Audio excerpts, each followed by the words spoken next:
우리 함께 인사하겠습니다. 앞뒤 좌우에 계신 분에게 하나님 우리와 함께 하십니다.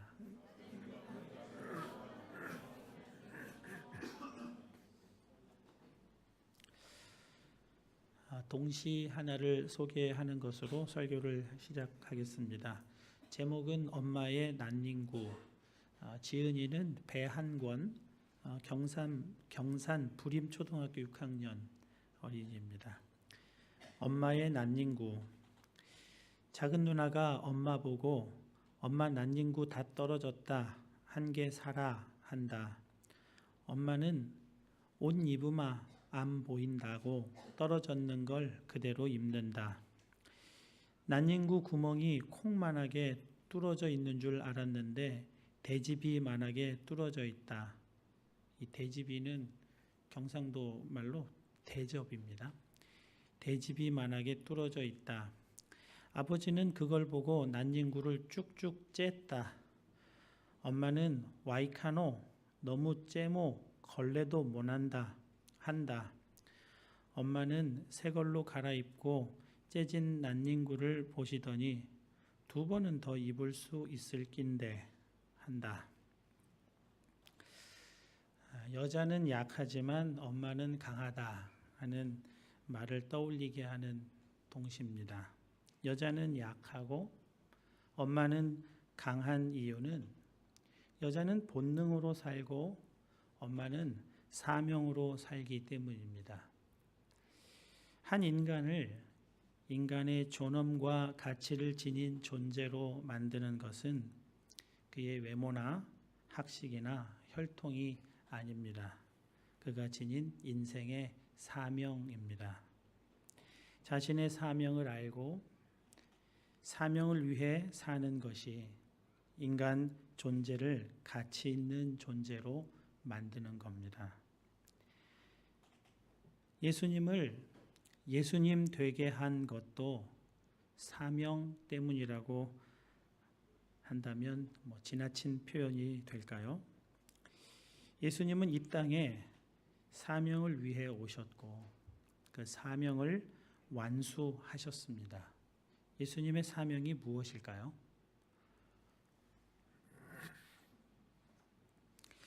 예수님의 사명은 십자가를 지는 것이 아닙니다.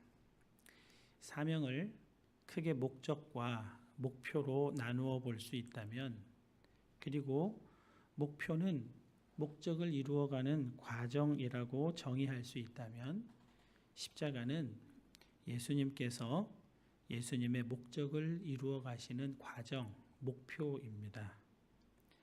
그렇다면 예수님의 사명, 궁극적인 목적은 무엇입니까? 예수님께서 직접 밝히신 말씀입니다. 요한복음 6장 38절입니다. 내가 하늘에서 내려온 것은 내 뜻을 행하려 함이 아니요 나를 보내신 이의 뜻을 행하려 함이니라. 나를 보내신 이의 아버지 하나님의 뜻을 행하여 이루는 것, 그것이 예수님의 사명입니다. 아버지 하나님의 뜻이 무엇일까요?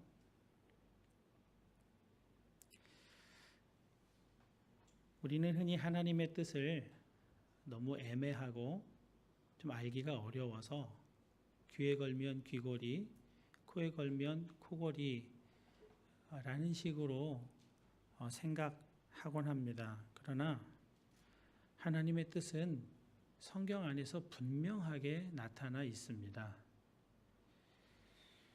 마태복음 22장 37절에서 40절 말씀입니다. 예수께서 이르시되 내 마음을 다하고 목숨을 다하고 뜻을 다하여 주 너의 하나님을 사랑하라 하셨으니 이것이 크고 첫째 되는 계명이요 둘째도 그와 같으니 내 이웃을 내 자신과 같이 사랑하라 하셨으니 이 두 계명이 온 율법과 선지자의 강령이니라.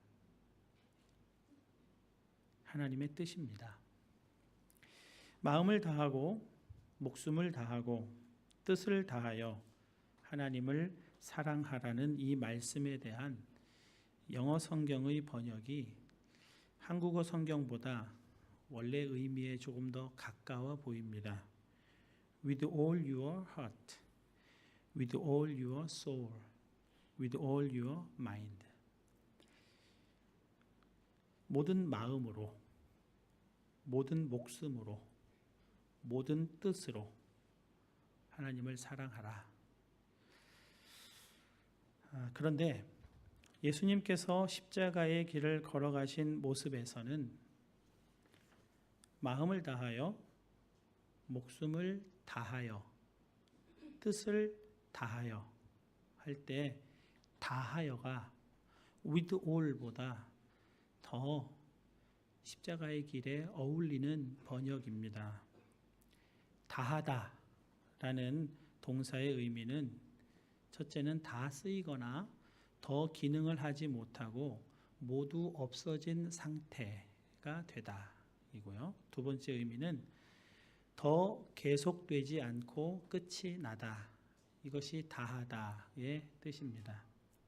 예수님의 목숨, 예수님의 마음, 예수님의 뜻은 다 쓰이고 모두 없어진 상태로 끝이 나고 오직 아버지의 마음, 아버지의 목숨, 아버지의 뜻만 전부가 되어 하나님을 사랑하는 것이 다하여 사랑하는 것입니다.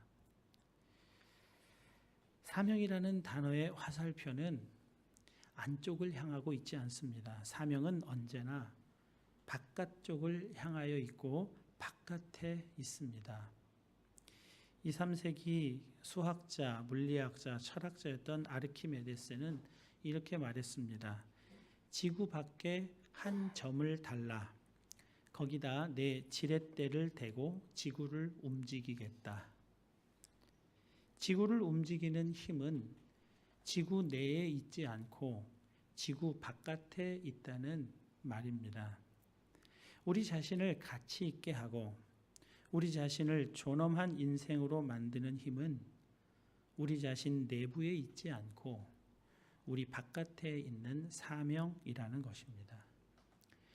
예수님은 예수님 안에서 사명을 발견하지 않으시고 전적으로 다하여 아버지 하나님에게서 사명을 발견하신 것입니다. 이영표 선수가 간증한 것을 들었습니다. 이영표 선수 어렸을 때 꿈이 축구 선수였습니다.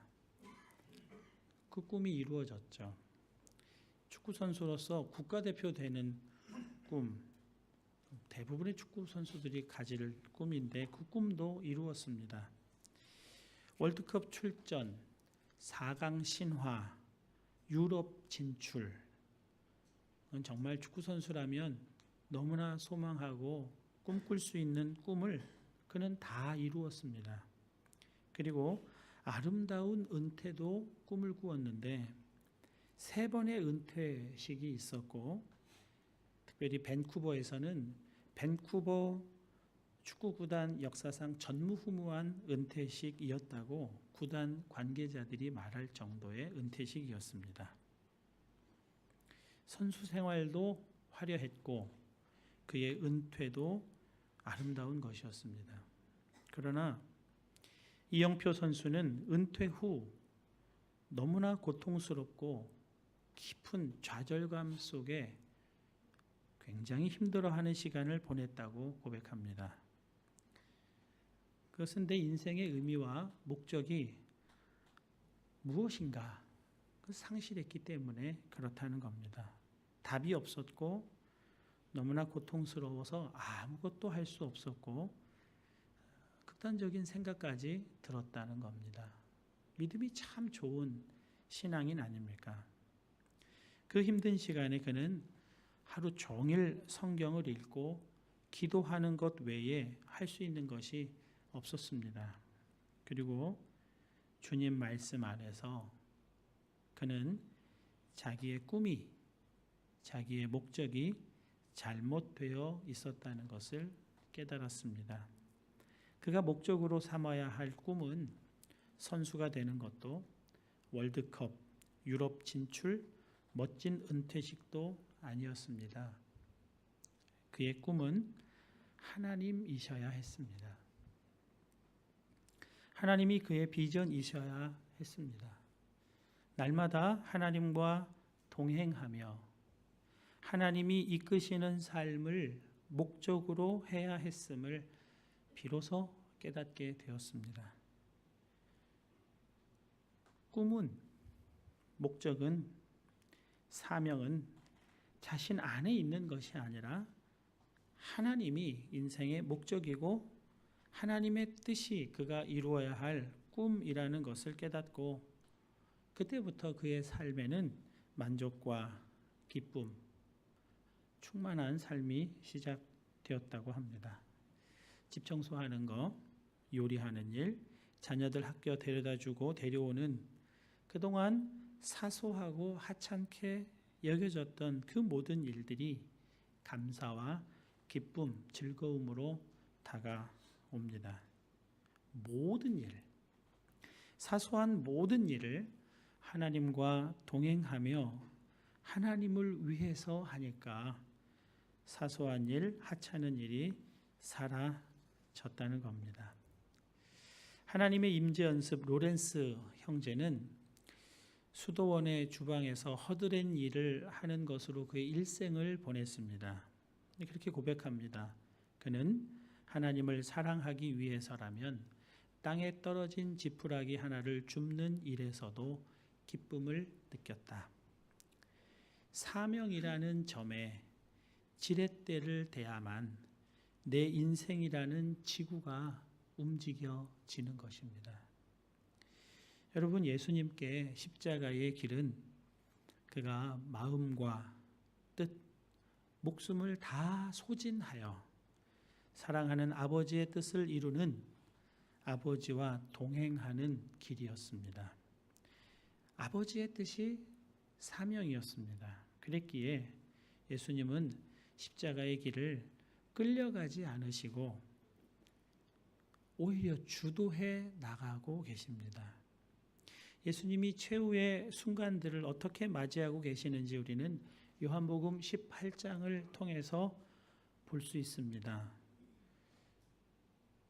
18장 전체가 그것을 다 드러내고 있지만 오늘은 18장 앞부분만 좀 중심해서 보겠습니다. 예수님이 붙잡히신 곳은 예루살렘 성 맞은편에 있는 동산이었습니다. 이곳을 예수님이 선택하셨습니다. 18장 1절입니다. 예수께서 이 말씀을 하시고 제자들과 함께 기드론 시내 건너편으로 가시니 그곳에 동산이 있는데 제자들과 함께 들어가시니라. 우기 때만 흙탕물이 흐르기 때문에 그 흙탕물 색을 생각해서 이름을 기드론이라고 붙여진 시내 건너편 동산으로 예수님이 가셨습니다.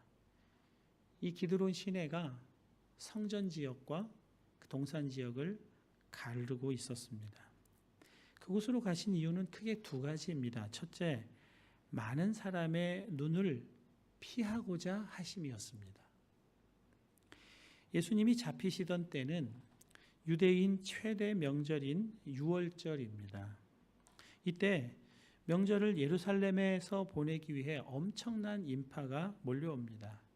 그 인파 중 일부는 예수님이 예루살렘 성에 입성하실 때 환호성으로 맞이했던 사람들이고 이들은 예수님을 당장 로마를 몰아내줄 왕으로 삼고 싶어 했습니다. 이들 앞에서 예수님이 붙잡힌다면 흥분한 군중들은 무슨 일을 일으킬지 알 수가 없습니다. 주님 십자가의 길을 무력으로 가로막을지도 모르는 일입니다. 그들의 눈을 피해야 하셨습니다. 둘째, 그 기드론 시내 건너편은 예수님을 파는 자 가롯 유다도 잘 아는 곳이었기 때문입니다. 2절 말씀입니다. 그곳은 가끔 예수께서 제자들과 모이시는 곳이므로 예수를 파는 유다도 그곳을 알더라. 명절에 예루살렘에 오실 때마다 예수님은 이 동산에서 기도하곤 하셨기 때문에 가룟 유다가 많은 백성의 눈을 피해 예수님을 붙잡아 가기에 최적인 장소가 바로 그 동산이었습니다. 그곳을 예수님이 선택하셨습니다. 본문의 동산을 헬라어로 케포스라고 부릅니다. 케포스는 벽이 둘려진 정원을 가리키는 말입니다. 그렇기 때문에 당연히 들고 나는 문이 있겠죠. 유다가 예수님이 계신 그 동산 케포스에 다가왔을 때 예수님은 그들이 안으로 들어오는 것을 기다리지 않으시고 문 바깥으로 직접 나가십니다. 마치 기다리셨다는 듯이 나가셔서 물으십니다. 요한복음 18장 5절입니다. 예수께서 그 당할 일을 다 아시고 나아가 이르시되 너희가 누구를 찾느냐 대답하되 나사렛 예수라 하거늘 이르시되 내가 그니라 하시니 그를 파는 유다도 그들과 함께 섰더라. 4절과 5절입니다. 예수라는 이름은 당시 흔한 이름이었습니다. 구약 히브리어식으로 하면 예슈와 여호수아에 해당하는 말입니다. 그래서 많은 예수 중에 고향이 나사렛인 매우 천하게 취급되던 나사렛 동네 사람 예수를 찾자 예수님은 만나고 싶은 사람들을 만나시는 것처럼 내가 그라 그렇게 밝히십니다. 요한복음에서 아주 중요한 헬라어가 바로 내가 그라에 해당하는 에고 에이미입니다. 이태리어로는 이오 소노에 해당하는 말이죠. 이오 소노, 내가 바로 그 사람이다. 반가운 편지를 들고 온 우체부가 한재훈 씨가 누굽니까? 할 때 내가 바로 그 사람입니다 하고 나서는 것과 같은 분위기인 것입니다. 여러분, 예수님의 사명은 마음과 목숨과 뜻을 다하여 하나님을 사랑하는 것, 마음과 목숨과 뜻을 다 소진하여 하나님의 뜻을 이루는 것입니다. 그렇기에 십자가의 길을 억지로 밀려서 할 수 없이 가시지 않습니다. 십자가에 이르는 그 모든 과정을 주님은 주도적으로 계획하시고 주도적으로 맞이하시고 주도적으로 활용까지 하십니다. 마음과 목숨과 뜻을 다 소진하신 주님은 오직 하나님의 뜻만 앞세워서 그 뜻에 이끌려서 주님께 불리하고 억울하고 나쁜 배반의 그 모든 일들을 하나님 아버지의 뜻을 이루는 일에 매우 적극적으로 활용하고 계시는 겁니다. 예수님은 단 한 번도 폭력을 사용하신 적이 없고 게릴라처럼 활동하신 적도 없으십니다. 그런데도 가룟 유다는 상당수의 군대와 성전 수비대 아랫사람들을 완전 무장하여 데려옵니다. 예수님과 제자들을 폭력배나 반란군 강도대로 취급하는 것입니다. 이것이 베드로를 흥분시켰습니다. 분이 일어났습니다. 단도를 뽑아 대제사장의 종 말고의 귀를 내리치는 만용을 보입니다.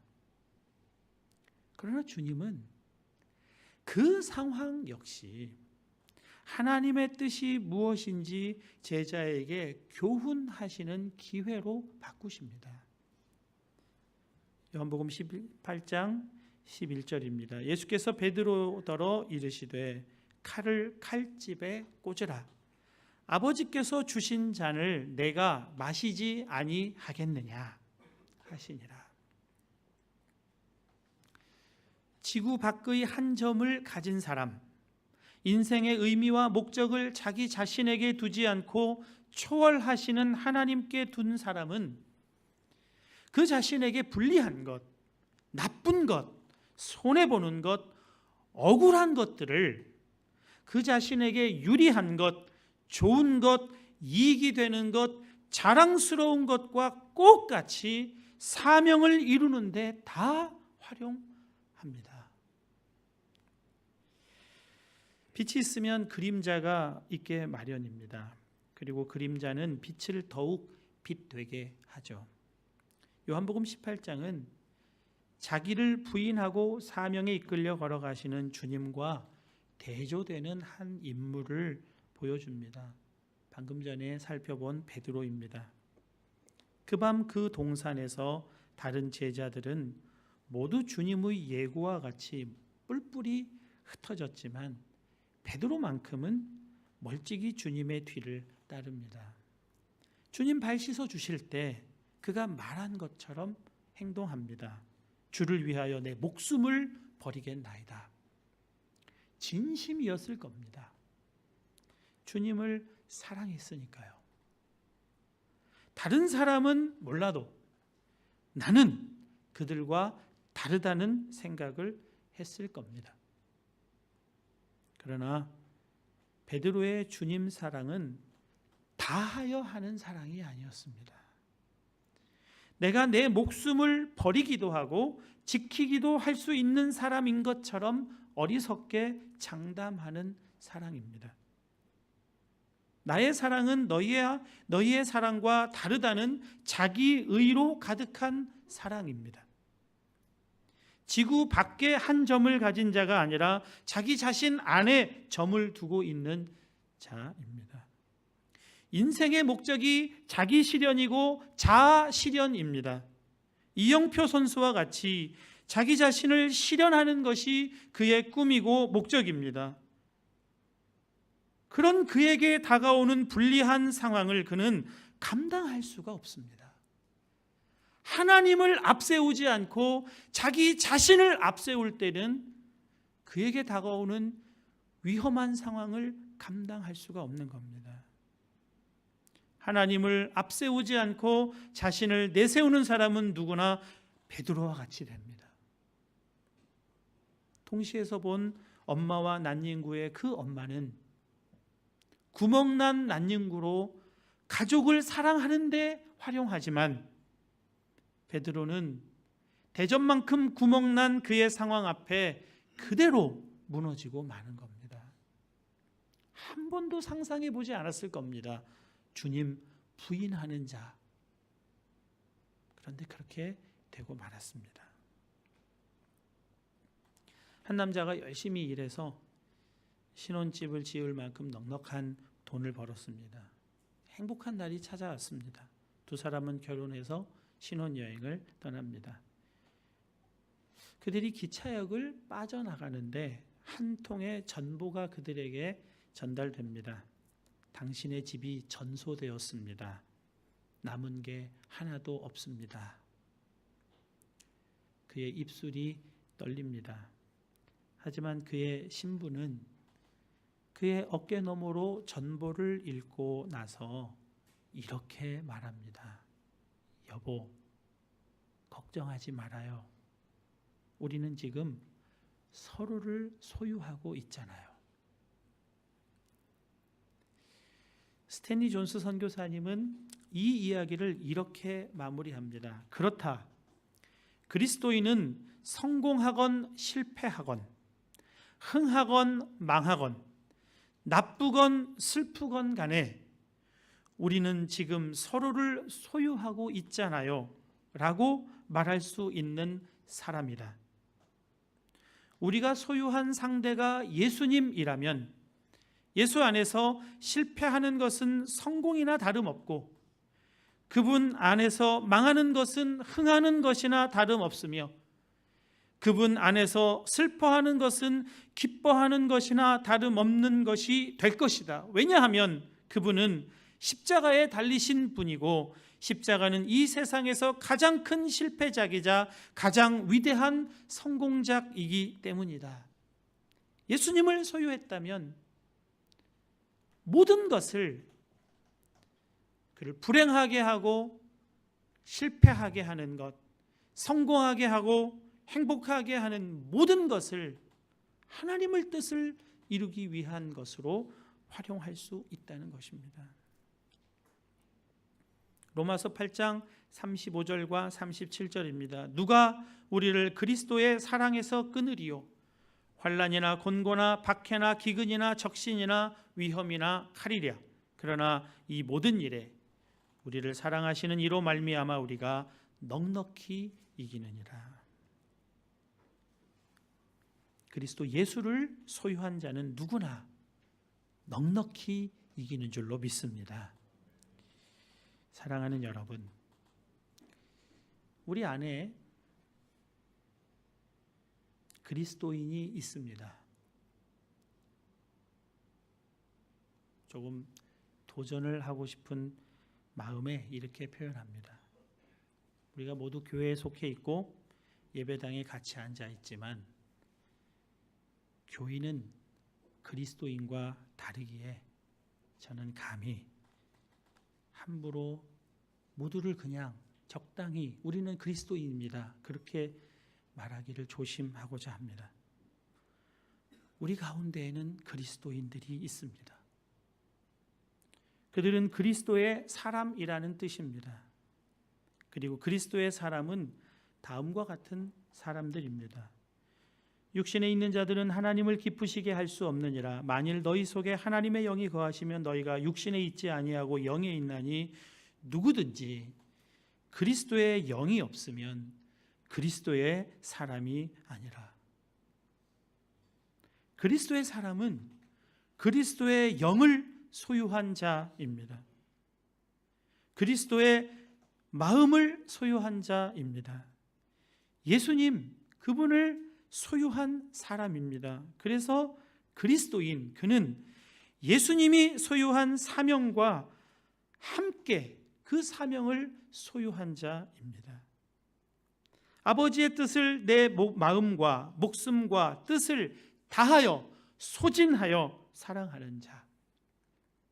그래서 그에게 불리한 상황에서도, 억울한 상황에서도, 감당할 수 없는 상황에서도 아버지 하나님만을, 아버지 하나님의 뜻이 이루어지기만을 바라보며 십자가의 길을 걸어가는 사람들이 그리스도인입니다. 우리 안에 계시는 그리스도의 사람들, 그들에게 부탁합니다. 십자가를 지십시오. 십자가를 칠 자, 그가 누구입니까? 십자가를 칠 자가 누구입니까? 찾는 이에게 내가 바로 그 사람입니다. 기다렸다는 듯이 일어나서 십자가로 화목케 하는 일을 이루어 가십시오. 에베소서 2장 16절에서 18절입니다. 십자가로 이 둘을 한 몸으로 하나님과 화목하게 하려 하심이라. 원수된 것을 십자가로 소멸하시고 또 오셔서 먼 데 있는 너희에게 평안을 전하시고 가까운 데 있는 자들에게 평안을 전하셨으니 이는 그로 말미암아 우리 둘이 한 성령 안에서 아버지께 나아감을 얻게 하려 하심이라. 십자가가 이루는 일입니다. 하나님의 뜻을 이루어드리고 그 뜻을 이루어드리기 위하여 인생의 목적을 자신에게 두지 않고 하나님께 두어 십자가의 길을 걸어가시는 저와 또 우리 안에 있는 모든 그리스도인들 다 되시기를 주님의 이름으로 축복합니다. 우리 함께